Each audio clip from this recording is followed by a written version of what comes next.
स्वागत है विनोद जी। ये जो मूव है इसको आप किस नजर से देखते हैं? क्या ये वाकई में एक आजकल बहुत कॉमन तरीके से कह दिया था मास्टर स्ट्रोक, क्या उस दिशा में बढ़ता हुआ कदम है? देखिए आशुतोष जी,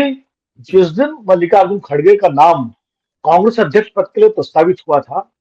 उसी दिन मैंने लिखा था अपने कॉलम में, कुरुक्षेत्र में मैं नियमित लिखता हूं कि कांग्रेस अध्यक्ष बनने के बाद मल्लिकार्जुन खड़गे 2024 में कांग्रेस पार्टी की तरफ से, विपक्ष की तरफ से एक बड़ी बेट हो सकते हैं। और कांग्रेस मल्लिकार्जुन खड़गे के जरिए एक बार इस देश में दलित राजनीति का जो एजेंडा है उसको फिर से एक और एजेंडा बना करके वो भूल सुधारेगी जो जगजीवन राम जी के जमाने में गलती कांग्रेस के नेतृत्व से हुई थी। और मैंने लगातार इस बात को 2-3 बार लिखा और हर डिबेट में,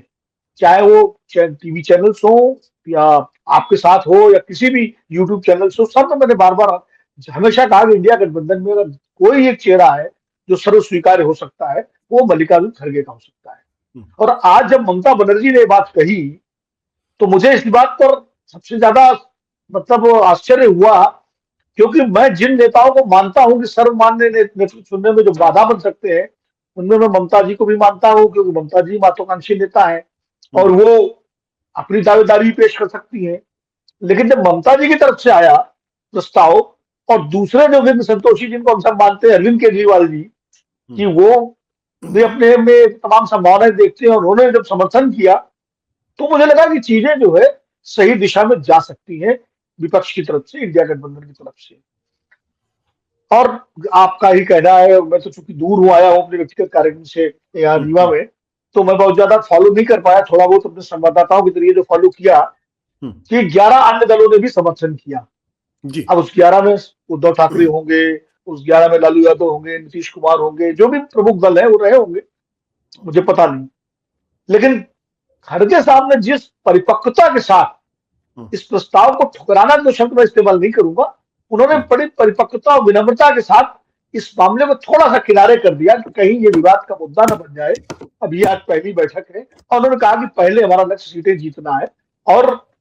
उसके बाद तय होगा। उनके इस बयान से उनकी दावेदारी और मजबूत हो गई, उनकी उम्मीदवारी। और इसका एक जो संदेश गया लोगों में और घटक दलों में भी कि भाई ये व्यक्ति, आमतौर पर ऐसे समय जब नेता का चयन हो रहा हो तो बड़ी खींचतान होती है,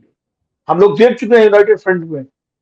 और भी तमाम इस तरह के मामलों में कैसे जो है। लेकिन जिस तरह खड़गे साहब ने बजाय ये कि प्रफुल्लित होकर के और वो कांग्रेस के 2 लोगों से इसका सेकंड करवा दे और जय जयकार करवा दे,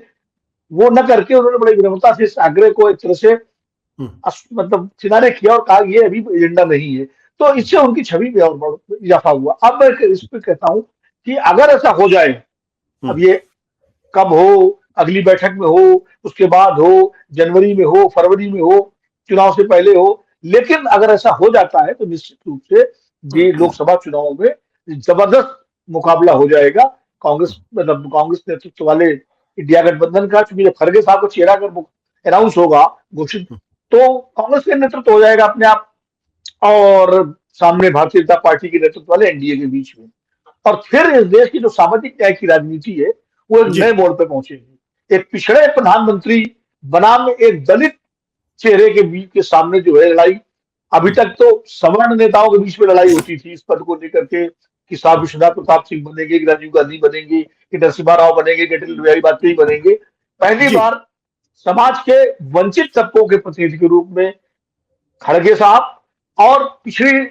अपने को घोषित करने वाले बार बार कि मैं तो ओबीसी वर्ग का हूं, नरेंद्र मोदी जी, उनके बीच में जो मुकाबला होगा तो मुझे लगता है कि बहुत दिलचस्प मुकाबला होगा।